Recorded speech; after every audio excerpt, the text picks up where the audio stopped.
اعوذ باللہ من الشیطان الرجیم بسم اللہ الرحمن الرحیم۔ السلام علیکم۔ حضرت سہیل بن سعدی رضی اللہ تعالیٰ عنہ سے روایت ہے، انہوں نے فرمایا ایک آدمی نے نبی کریم صلی اللہ علیہ وآلہ وسلم کی خدمت میں حاضر ہو کر عرض کیا، اللہ کے رسول مجھے ایسا عمل بتائیے کہ جب میں وہ کروں تو اللہ مجھ سے محبت کرے اور لوگ مجھے پسند کریں۔ اللہ کے رسول صلی اللہ علیہ وآلہ وسلم نے فرمایا، دنیا سے بے رغبت ہو جاؤ، اللہ تم سے محبت کرے گا، اور لوگوں کے پاس جو کچھ ہے اس سے بے نیاز ہو جاؤ، لوگ تم سے محبت کریں گے۔ حضرت ابو ذر غفاری رضی اللہ تعالیٰ عنہ سے روایت ہے، رسول اللہ صلی اللہ علیہ وآلہ وسلم نے فرمایا، دنیا سے بے رغبتی حلال کو حرام کرنے یا مال ضائع کرنے سے نہیں ہوتی۔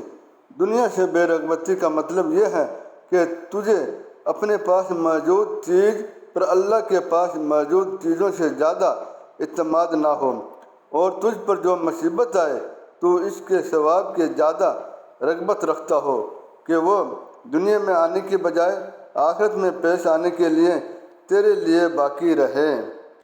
حضرت ابو خلاد عبد الرحمن بن جہی رضی اللہ تعالیٰ عنہ سے روایت ہے، رسول اللہ صلی اللہ علیہ وآلہ وسلم نے فرمایا، جب تم کسی آدمی کو دیکھو کہ اسے دنیا سے بے رغبتی اور کم گوئی دی گئی ہے تو اس سے قریب ہوا کرو، کیونکہ وہ حکمت کی باتیں کرتا ہے۔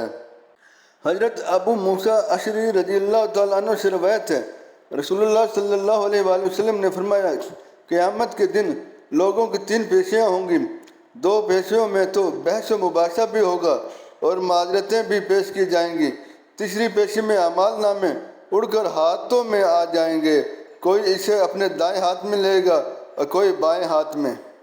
ام المومنین حضرت عائشہ رضی اللہ تعالیٰ عنہ سے روایت ہے، انہوں نے فرمایا، میں نے عرض کیا، اے اللہ کے رسول صلی اللہ علیہ وآلہ وسلم، قیامت کے دن لوگ کس حالت میں اٹھیں گے؟ رسول اللہ صلی اللہ علیہ وآلہ وسلم نے فرمایا، ننگے پاؤں ننگے بدن۔ میں نے کہا اور عورتیں؟ فرمایا، عورتیں بھی۔ میں نے کہا اللہ کے رسول ہمیں شرم نہیں آئے گی؟ فرمایا، عائشہ، معاملہ اس سے زیادہ سخت ہے کہ کوئی کسی کو دیکھے، اپنی اپنی پریشانی میں کسی کو اتنا ہوش ہی کہاں ہوگا کہ وہ دیکھتا پھرے دوسرے ننگے ہیں یا لباس پہنے ہوئے ہیں۔ حضرت عبداللہ بن عمر رضی اللہ تعالیٰ عنہ سے روایت ہے کہ نبی کریم صلی اللہ علیہ وآلہ وسلم نے اس آیت مبارکہ کی تلاوت فرمائی، یوم یقوم الناس لرب العالمین، جس دن لوگ رب العالمین کے سامنے کھڑے ہوں گے، اور فرمایا، آدمی آدھے کانوں تک اپنے پسینے میں کھڑا ہوگا۔ حضرت ابو سعید رضی اللہ تعالیٰ عنہ سے روایت ہے، رسول اللہ صلی اللہ علیہ وآلہ وسلم نے فرمایا، پل صراط کو جہنم کے اوپر رکھا جائے گا جس پر کانٹے ہوں گے جیسے سادان کے کانٹے، پھر لوگ گزریں گے، کچھ صحیح سلامت بچ نکلیں گے، کچھ ناقص جسم والے ہو کر آخر کار بچ نکلیں گے، پھر نتیجہ یہ ہوگا، کوئی نجات پائے گا، کوئی وہاں روک لیا جائے گا اور کوئی سر کے بل اس میں جا گرے گا۔ حضرت سمرہ بن سہیم رحمۃ اللہ علیہ سے روایت ہے، انہوں نے کہا، میں حضرت ابو الحسن خالد بن عتبہ کی خدمت میں حاضر ہوا جب وہ نیزے سے زخمی ہو گئے تھے۔ حضرت معاویہ رضی اللہ تعالیٰ عنہ ان کی عیادت کو تشریف لائے تو ابو الحسن رو پڑے۔ حضرت امیر معاویہ رضی اللہ تعالیٰ عنہ نے فرمایا، مامو جان، آپ کیوں روتے ہیں؟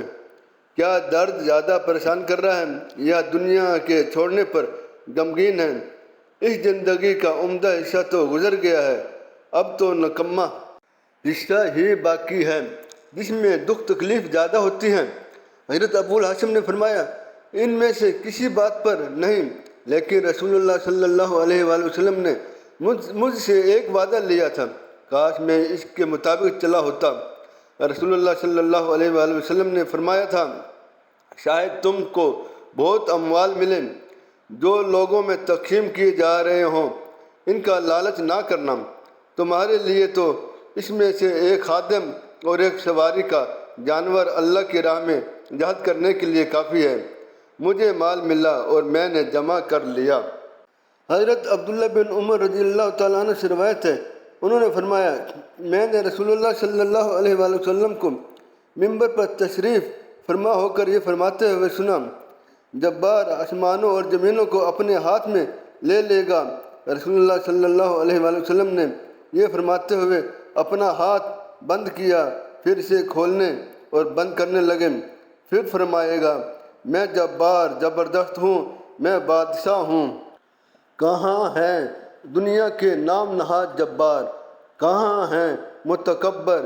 یہ فرماتے ہوئے رسول اللہ صلی اللہ علیہ وآلہ وسلم جوش کے ساتھ دائیں بائیں حرکت فرماتے تھے، حتیٰ کہ میں نے دیکھا کہ ممبر نیچے تک حرکت کر رہا تھا، اور میں دل میں کہنے لگا کہیں وہ ممبر نبی کریم صلی اللہ علیہ وآلہ وسلم کو لے کر گر نہ پڑے۔ حضرت عبداللہ بن مسعود رضی اللہ تعالیٰ عنہ سے روایت ہے، انہوں نے فرمایا، ہم لوگ ایک خیمے میں رسول اللہ صلی اللہ علیہ وآلہ وسلم کے ساتھ تھے۔ آپ صلی اللہ علیہ وآلہ وسلم نے فرمایا، کیا تم اس بات سے خوش ہو کہ تمہاری تعداد تمام جنتیوں کی چوتھائی ہو؟ ہم نے کہا جی ہاں۔ فرمایا، کیا تم اس بات سے خوش ہو کہ تمہاری تعداد تمام جنتیوں کی تہائی ہو؟ ہم نے کہا جی ہاں۔ آپ نے فرمایا، قسم ہے اس ذات کی جس کے ہاتھ میں میری جان ہے، مجھے امید ہے کہ تمہاری تعداد تمام جنتیوں کا نصف ہوگی۔ اس کی وجہ یہ ہے کہ جنت میں صرف مسلمان ہی داخل ہوگا، اور مشرکوں کے مقابلے میں تمہاری تعداد ایسے ہے جیسے سیاہ بیل کے جلد پر ایک سفید بال یا سرخ بیل کی جلد پر ایک سیاہ بال۔ حضرت ابو سعید رضی اللہ تعالیٰ عنہ سے روایت ہے کہ رسول اللہ صلی اللہ علیہ وآلہ وسلم نے فرمایا، قیامت کے دن ایک نبی آئے گا، اس کے ساتھ صرف 2 آدمی ہوں گے جو اس پر ایمان لائے، اور ایک نبی آئے گا، اس کے ساتھ 3 آدمی ہوں گے۔ اس طرح تمام نبیوں کے ساتھ زیادہ اور کم افراد ہوں گے۔ نبی سے کہا جائے گا، کیا تم نے اپنی قوم کو اللہ کے احکام پہنچا دیے تھے؟ وہ نبی فرمائے گا، ہاں۔ اس کی قوم کو بلا کر کہا جائے گا، کیا اس نے تمہیں اللہ کے احکام پہنچا دیے تھے؟ وہ کہیں گے نہیں۔ نبی سے کہا جائے گا، آپ کا گواہ کون ہے؟ وہ فرمائے گا، حضرت محمد صلی اللہ علیہ وآلہ وسلم اور ان کی امت۔ محمد صلی اللہ علیہ وآلہ وسلم کی امت سے کہا جائے گا، کیا اس نبی نے اپنی قوم کو اللہ کے احکام پہنچائے تھے؟ مومن کہیں گے، ہاں۔ اللہ تعالیٰ فرمائے گا، تمہیں کیا معلوم؟ مومن کہیں گے، ہمیں ہمارے نبی صلی اللہ علیہ وآلہ وسلم نے خبر دی تھی کہ انبیاء کرام نے اپنی امت کو اللہ کا احکام پہنچائے تھے۔ ہم نے نبی کریم صلی اللہ علیہ وآلہ وسلم کو سچا تسلیم کیا۔ اللہ کے اس فرمان کا یہی مطلب ہے۔ ترجمہ، اور جیسے ہم نے تمہیں ہدایت دی، اس طرح ہم نے تمہیں افضل امت بنایا تاکہ تم لوگوں پر گواہ ہو جاؤ اور رسول تم پر گواہ ہوں۔